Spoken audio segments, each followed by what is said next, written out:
So once you are done writing your research paper, the final thing you need to do is create your works cited page. When you're done with it, it's going to look like something like this. You'll see all these works cited entries. They're all in alphabetical order and spaced like this. So I'm going to show you sort of the steps that you need to take to make your works cited page look like this. So I'm going to start on my paper. You're going to need your paper open as well, so get that open. You're also going to need your assignment sheet with all of your research open, so get that open. And then one other helpful thing is going to need to be open as well. So linked to the research paper writing dashboard is this citation guide. So you can click here and you'll open something that looks like this. It's the same thing that gives you some information about how to do in-text citations. If you scroll down to the second half of the page, there's information about your works cited page. So using this information along with this video, you should be able to successfully make this works cited page. So get all of those documents open and then we'll get started. Okay, so what you're going to do is you're going to go through your paper and list out all of the citations, or excuse me, the sources that you actually cited. So this is how I do this. Start at the beginning. I used Nelson, and then I used Atkinson. I'll copy that one since it's more complicated to write. Go down to the last page of my document, and I'll write Nelson, and then Atkinson. And I usually just wait to alphabetize them at the very end and deal with that later. So I'll leave them out of order for now.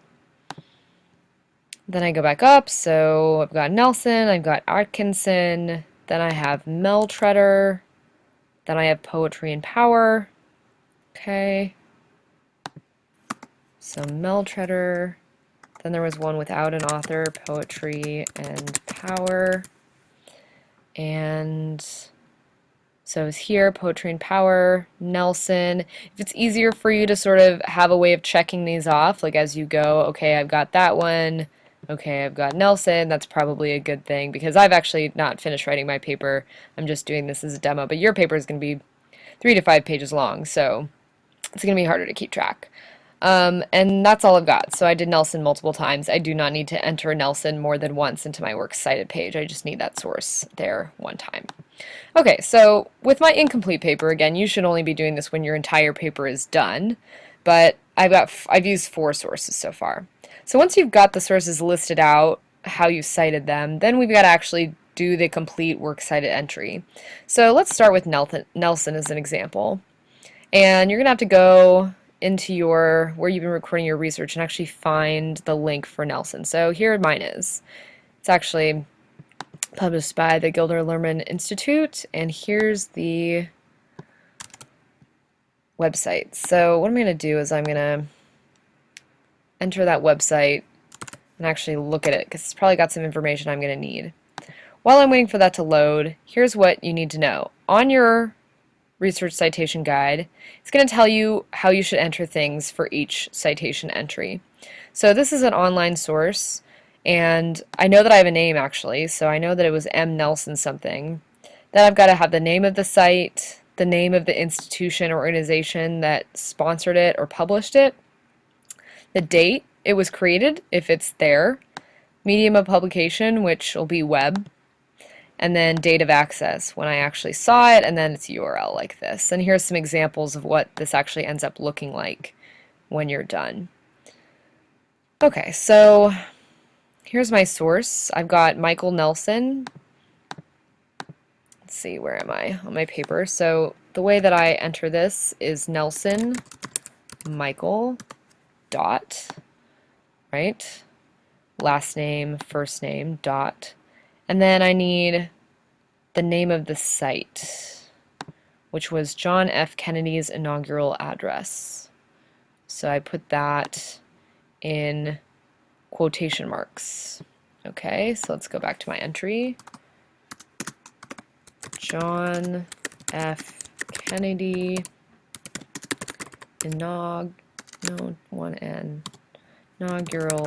address. Period at the end, quotation mark, Did I get that right? John F. Kennedy's, oh, sorry. John F. Kennedy's inaugural address. Okay, so I've got that. Now I need to find out if there's a name of institute that published this. And yeah, it's usually up here. It's usually like the name of the site, the Gilder Lehrman Institute of American History. And that needs to be, let's see, they've got that in italics here, so I'll do that. It was, now I've forgotten what it was. The Gilder Lehrman. Okay.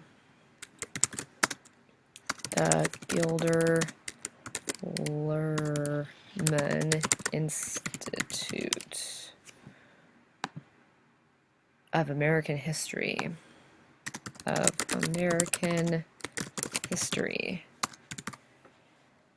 Okay, and that needs to be in italics. And then I think after that I need the date. Let's see what comes after the publication. Date of creation, if they've got it. I don't know if they're going to have that. Sometimes it's at the top. I don't see it there. Sometimes it's at the bottom. Let's see if I show full essay. Full, okay, it tells me Michael Nelson, but it doesn't tell me when they created this. So when that happens, you're supposed to put ND for no date. I think I've got an example here, ND. So on my citation I will put ND for no date. The next thing I need to say is the medium of publication, which is web. That's easy. And then the date that I accessed it. And well, I did most of this research on March 15th, I believe. So the way that they format these dates is a little weird. They put the day first, so I would do 15 Mar for March, and then 2015. Let me just actually, it'd be easier for me just to copy and paste this and then adjust it.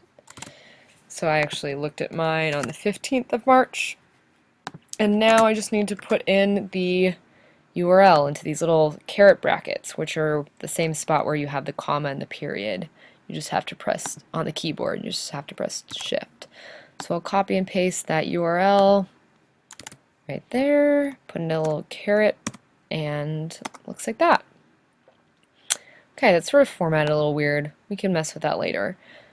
But here's my entire works cited entry for Michael Nelson, for the Michael Nelson source. Something I want to show you, so you can continue doing this with your sources. You'll have to do this for each source. You'll have to go find the actual URL and find all the information you can. If there's missing information, you put ND, or if there was a missing publisher, you'd put NP for no publisher.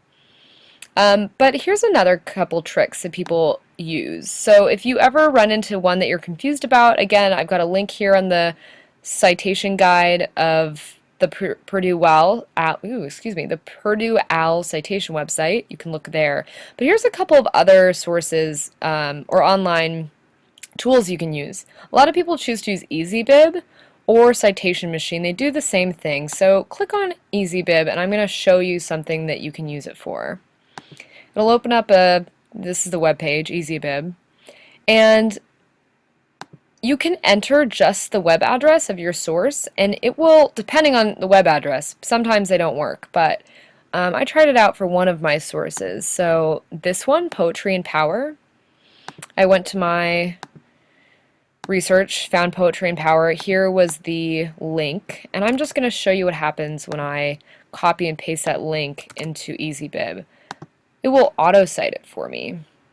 So it's going to sort of look at that source online, find the publisher, find the title, find anyone who wrote it, and here's what they found. They found the website title, they found the article title, the date that I accessed it, and then it's saying that they didn't find publisher or when it was actually published or authors, which I believe is true. I've looked at it too. They didn't have an author. It's just published out of the JFK National Library.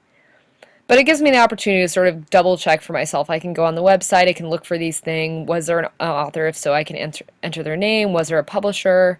If so, I can look for their name. No, I don't think there was. There's this John F. Kennedy Presidential Library and Museum. And then, was there a day that it actually shows it was published? And no, I don't think that there is. So then, once I confirm all of that, I just press Create Citation.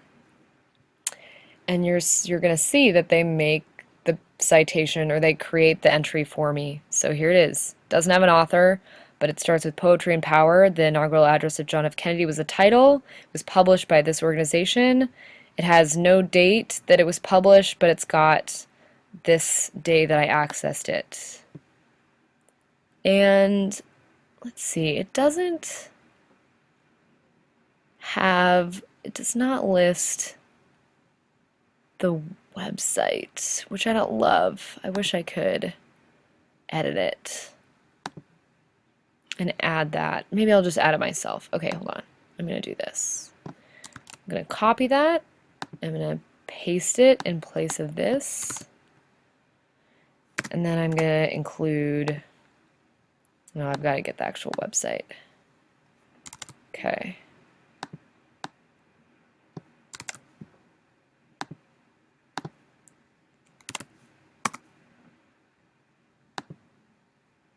Put it right there.